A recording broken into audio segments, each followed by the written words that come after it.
안녕하세요, 여러분. 선유산책입니다. 오늘은 연휴를 앞두고 여러분들께 연휴에 읽으면 좋은 책을 추천해드리고 싶어서 왔습니다. 저는 연휴 전에 항상 이번 연휴에 무슨 책을 읽지 고민을 되게 많이 하면서 설레이면서 이제 연휴를 준비를 하는데요. 그래서 여러분들에게 꼭 추천해드리고 싶은 책을 가졌습니다. 첫 번째 책은요, 바로 클라우드 쿠크랜드입니다. 여러분들은 두꺼운 책, 일명 벽돌책을 잘 읽으시나요?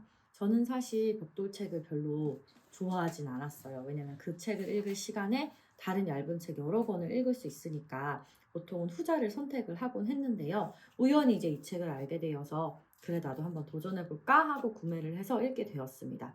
물론 시간은 한 2주 정도 걸렸던 것 같아요. 쫌쫌따리 읽다 보니까. 그런데 너무 재미있게 읽었고 감동도 많이 받았고 그래서 이렇게 긴 연휴 기간에 읽어보면 좋을 것 같아서 첫 번째 추천책으로 가지고 왔습니다.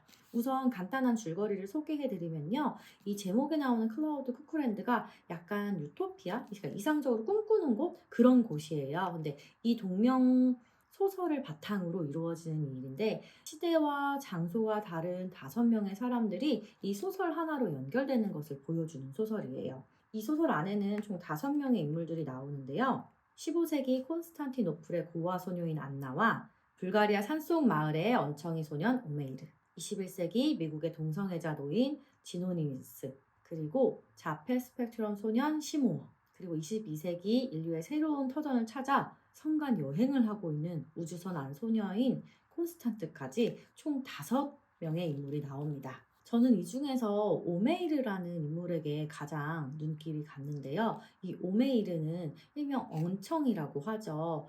이 구순녀를 이제 앓은 한 소년이 이제 구순녀를 앓았기 때문에 그때까지만 해도 그게 약간 신이 내리는 벌이다. 약간 이렇게 생각을 해서 할아버지가 이 아이를 데리고 산속으로 들어가서 살게 됩니다. 그래서 그 안에서 사실 굉장히 잘 자랐어요. 바른 청년으로 그리고 할아버지의 여러 가지 것들을 배우면서 굉장히 잘 성장을 하고 자랐는데 이 아이에게도 시련이 좀 닥치게 되는 거죠. 그게 바로 전쟁입니다. 전쟁이 일어나게 되고 멀리서 있던 이 오메이르까지도 그 군사를 모집하기 위해 찾아오게 돼요. 이 오메이르가 2마리의 이제 멋진 소를 키우고 있는데요. 이제 갈색 소인 나무와 회색 소인 달빛과 함께 이제 살아갑니다. 근데 그 소 2마리까지도 전쟁에 이제 동원이 되게 돼요. 그래서 전쟁에서 이 소들이 어떤 일을 겪고 오메이르가 어떤 삶을 살게 되는지를 보게 되는데 그게 정말 너무너무 가슴이 아파서 네, 제가 동물에 사실 조금 더 약한 편이라서 그게 가장 기억에 남았고요. 또 하나는 아까 말씀드렸던 그 자기 정체성 때문에 괴로워하는 미군 있잖아요. 이 미군이 1951년 한국 전쟁에 이제 참여를 하게 돼요. 그래서 이 외국 소설인데도 한국 전쟁이 이제 살짝 나온다는 게 또 굉장히 흥미로운 지점이었습니다. 그래서 되게 감동도 있고 그리고 또 책을 좋아하는 사람들이라면 책과 연관된 사람들의 삶에 대한 이야기를 놓칠 수 없을 것 같아요. 그래서 이렇게 사실 시간 많을 때 읽어보셔야 될 것 같아서 추천드리겠습니다. 두 번째 책은요, 여러분들, 요것도 역시 좀 두꺼운 책이에요. 저는 민음사 책을 읽어서 2권으로 이제 분리가 되어 있었는데요. 저는 요거는 도서관에서 이제 대여해서 보게 됐어요. 아까 첫 번째 클라우드 쿠크랜드를 읽고 나서 장편의 맛을 좀 이제 느낀 거예요. 짧은 소설들은 사실 그 호흡도 사실 짧게 끝나고 여운도 짧긴 하잖아요. 그런데 긴 소설은 그 여운이 조금 더 길어지는 게 또 재미가 있더라고요. 그래서 제가 도둑신부라는 책을 빌려보게 되었어요. 워낙 유명한 작가님이시잖아요. 그래서 시녀 이야기도 굉장히 재밌게 읽었었고 해서 도서관에 갔다가 우연히 대여를 해서 읽게 되었습니다. 이 책 역시 간략한 줄거리 먼저 소개해드리면요. 도둑신부는요, 여러분들, 토니, 로즈, 캐런이라는 새 여자친구가 일단 등장을 해서 하면서 소설이 시작을 합니다. 근데 이 새 여자가 물론 학창시절부터 친했지만 이 새 여자를 묶어놓은 건 지니아라는 완전 악녀예요, 악녀. 이 악녀를 통해서 이 새 친구가 이제 똘똘 뭉치게 되거든요. 이 지니아는 흔히 말하는 판무파탈, 되게 섹시하고 예쁘고 그리고 남자들이 일단은 다 지니아에게 넘어가요. 그래서 이 지니아라는 인물을 통해서 이 새 친구들이 자신들의 뭐 남편을 뺏기기도 하고요. 소중히 여겼던 것들을 이제 하나씩 뺏겨요. 그래서 지니아가 죽었을 때 다들 속으로 조금 기뻐했거든요. 근데 어느 날 지니아가 살아 돌아옵니다. 그래서 뭐지 이게? 왜 어떻게 살아 돌아왔지? 하면서 벌어지는 이야기가 바로 도둑신부입니다. 듣기만 해도 조금 흥미롭잖아요. 저도 그래갖고 이걸 보고 그녀가 살아 돌아왔다. 약간 이런 문구였나? 그래서 그걸 보고 좀 흥미롭게 느껴서 보기 시작했는데 역시 재밌게 읽을 수 있습니다. 하지만 분량이 조금 길어서 여유가 있는 지금 읽으시면 좋을 것 같아서 이 책도 추천드리겠습니다. 세 번째 책 추천드리겠습니다. 세 번째 책은요. 아까 위에 두 가지 책이 너무 두껍고 저는 약간 부담스러워요 하시면 조금 더 얇은 중장편 소설을 한번 소개해 드리려고 합니다. 아마도 여러분들 아무튼 여름으로 유명한 김신혜 작가님을 들어보셨을 텐데요. 작가님이 쓰신 소설이 나왔다길래 제가 한번 읽어보았습니다. 역시 스마트 도서관에서 우연히 대여를 해서 빌려보게 되었고요. 사실 전 아무튼 여름을 읽지 않았어요. 아무튼 여름도 안 읽었고 작가님의 첫 번째 책으로 제가 이 책을 선택해서 읽게 되었습니다. 역시 이 책도 간단히 줄거리 먼저 소개를 해드리면 주인공인 나는요 글을 쓰면서 이제 살아가고 있어요. 방송국에서 이제 외주받아서 일을 하는 프리랜서인데요. 되게 겉으로 보면 특별하지 않고 평범해 보이는 가정에서 자랐지만 어딘가 좀 결핍을 가지고 있는 것 같아요. 그래서 그것을 이제 술로 채우면서 살아가요. 근데 본인은 그게 자기가 그걸 술로 채우면서 살아가고 있다는 걸 인지하지 못하고 살고 있어요. 그래서 언젠간 끊을 수 있으니까 대수롭지 않게 생각을 하면서 살아가고 있는데 어느새 이제 깨닫게 되는 거죠. 술 없이 살 수 없구나. 그래서 막 아버지가 아프셔서 병원에 입원을 해 계시는데도 술을 먹기 위해 편의점을 간다든지 그리고 편의점에서도 술을 먹기 시작하면 일단은 필름이 끊겨요. 그 정도로 이제 술을 먹고 고시원 생활도 하게 되는데 거기서도 이제 술로 인해서 고시원 생활이 다 망가지는 그런 모습을 이 소설을 통해서 볼 수가 있어요. 결국엔 이제 알코올 중독임을 인정하고 단주 모임에 나가고 또 그렇게 변화되는 주인공의 모습도 함께 볼 수 있는데요. 살짝 어떻게 보면 어두운 전반적으로 좀 어두운 느낌이 있는데 어둡지만 그 안에 약간의 희망적이다라기보다는 재치 있는 그런 느낌이 들어서 저는 처음엔 좀 주제가 무겁다라고 생각했지만 그래도 너무 이렇게 디프레스 되지 않게 재미있게 읽었던 것 같습니다. 제가 책 소개를 하면서 사실 이 말보다 다른 말을 하고 싶은데 재미있단 말밖에는 잘 떠오르지가 않아서 그게 요즘 고민이에요. 일단은 저 너무 재미있게 잘 봤고요. 그리고 이 김신혜 작가님의 글이 너무 좋아서 제가 김신혜 작가님을 검색을 해서 여러 가지 책을 또 추가로 읽어봤습니다. 나의 누수일지도 되게 재미있게 읽었고요. 누수를 겪으신 분들이라면 충분히 공감할 만한 그런 일을 아주 그런 것도 책으로 쓸 수 있구나 해서 정말 멋지다라는 생각을 하면서 읽었고요. 그리고 또 에세이를 한 권 읽었는데 제가 지금 제목은 잘 기억나지 않는데 그 책을 통해서 제가 작가라는 직업과 책이라는 생산물에 대해서 다시금 생각해보는 계기가 좀 됐던 것 같습니다. 특히 요즘 책이 너무 비싸서 안 읽어요 이런 말들을 많이 하는데 그 작가님들이 그 글을 써내는 그 고통에 비하면 그 창작물이 비싸지 않다 사실은. 그렇게 생각할 수 있을 것 같아요.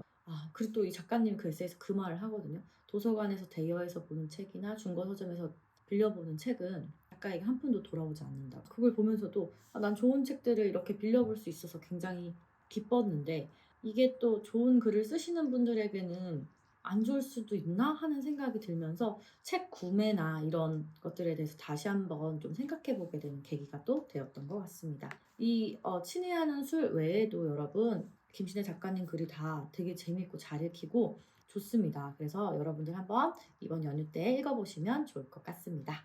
네 번째 책은요. 장강릉 작가님의 먼 좋은 미래입니다. 제가 너무 문학만 추천드린 것 같아서 좀 고민을 많이 하다가 최근에 읽은 먼 좋은 미래를 소개해 드리려고 합니다. AI에 대해서 깊게 생각해 보신 적 있나요? 저도 가끔 일할 때 이제 챗 GPT를 사용하긴 하지만 제가 일하는 분야는 아직 사실은 크게 그렇게 느끼지는 못하고 있어요. 그래서 가끔 그냥 챗 GPT에 대한 글을 읽기는 했는데 뭐랄까 약간 SF 같달까? 그냥 그런 느낌이었어요. 근데 이 책 안에서는 이미 인공지능이 도래했고 그리고 인공지능 이전과 이후가 완전히 달라진 세계인 바둑이라는 세계에 대해서 저희에게 안내를 해주고 있습니다. 바둑에 저는 사실 관심이 없어서 몰랐는데 바둑이 굉장히 예술적인 스포츠라고 해요. 이 바둑 기사님들은 절대 AI가 대체할 수 없는 것 중에 하나가 바둑이다라고 이제 장담을 하셨다고 해요. 그래서 그 이세돌 선수님 경기 혹시 기억하실까요? 그 경기 이후에 굉장히 많이들 좌절하시고 이 바둑계를 떠나신 분들도 계시고 그런 현상이 일어났다고 합니다. 왜냐면 그런 일이 사실 절대 일어나지 않을 거라고 생각한 거였고 심지어 그 AI의 바둑 방법이 그동안 바둑계에선 상상할 수도 없는 방법이었다고 합니다. 저렇게 하면 무조건 이세돌이 이기지 라고 생각했는데 이제 뒤로 가면 갈수록 속수무책으로 지고 말았다는 거죠. 그래서 이 장강영 작가님은 바둑계의 좌절과 그리고 그 이후의 변화를 바라보면서 그럼 내 세상은 어떻게 될까를 계속 생각해 보셨어요. 특히 작가들, 문학, 창작 이런 세계에 인공지능이 들어온다면 어떻게 될까? 예를 들면 이런 거죠. 우리가 베스트셀러라고 막 다 사서 재밌게 읽었는데 알고 보니 챗GPT가 썼다. 이런 식이 된다면 혹은 그 챗GPT가 혹은 다른 인공지능이 1분에 수천 개의 소설을 써낸다면 사실 작가님들이 소설 하나를 완성하기 위해서는 짧으면 수개월, 그 길면 수년이 걸리는 일이잖아요. 그거를 그렇게 해버린다면 그러면 어떻게 될까? 그리고 인공지능을 받아들인 작가들은 그래서 베스트셀러가 되고 받아들이지 않은 작가는 도태된다면 그럼 그 가운데서는 또 어떤 선택을 할 수 있을까라는 고민을 계속 끊임없이 하게 만듭니다. 그래서 이 책은 요즘 시대에 정말 읽어보면 너무너무 좋은 책 같아요. 나에 대해서도 한번 생각해 볼 수 있고 그리고 앞으로 다가올 미래에 대해서도 좀 생각해 볼 수 있고 인공지능에 대해서 또 다시 한번 생각해 볼 수 있는 기회가 될 것 같습니다. 그리고 지금 이제 제가 읽으려고 찝어둔 책들을 좀 추천드리도록 하겠습니다. 우선은 첫 번째 인형의 집입니다. 이사벨 아엔데. 아직 이 작가님 책을 한 번도 안 읽어봤는데요. 굉장히 재밌다고 해서 이 책을 한번 진득히 읽어보려고 하고요. 그리고 사실 제가 지난주 속초를 다녀왔는데 문우당 서림이라고 제가 되게 좋아하는 서점이 있어요. 그 서점 가서 2권의 책을 사왔는데요. 교양백, 김영란의 인생 독서, 소설보다 가을 이 2책을 사와서 일단 요 3권의 책을 꼽아놨어요. 요건 되게 얇거든요. 금방 읽을 수 있어서 이렇게 3권을 꼽아놨고 그리고 사실 이번 연도 때 제가 제주도를 가요. 그래서 저는 그 지역에 가면 그 지역 서점에 가서 항상 책을 구매하는 편이어서 거기서 우연히 만난 책들을 한번 읽어볼 예정입니다. 오랜만에 연휴라 사실 너무너무 설레이고 기대가 되는데요. 영상을 보시는 구독자님들과 시청자님들도 그러시겠죠? 그래서 이 연휴 동안 재밌는 책도 읽으시고 가족들과도 즐거운 시간 많이 보내시길 바랍니다. 그리고 하나 더. 사실 제가 깜짝 놀랐는데요. 구독자가 제가 30명이 되었더라고요. 어떻게 제 영상을 찾아와서 봐주시고 또 구독까지 해주시는지 진짜 너무너무 감사드리고요. 제가 그래서 이게 너무 신기해서 일을 하다가도 문득문득 제 채널을 자꾸 검색해봐요. 그럼 구독자가 1명씩 막 늘어있는데 그게 약간 너무 설레고 재밌더라고요. 그래서 유튜브를 하는 게 뭐랄까 나를 좋아해 주셨었죠? 좋아해 주시는 분이 이제 한 분씩 늘어나고 내가 읽은 책에 내가 얘기하는 이야기에 공감해 주시는 분들이 생기는 거구나 해서 굉장히 재밌는 일인 것 같습니다, 여러분들. 일단 정말 정말 감사드리고요. 그리고 앞으로도 계속 열심히 읽고 열심히 여러분들께 이야기 나눠드리도록 하겠습니다. 감사합니다. 즐거운 연휴 보내세요.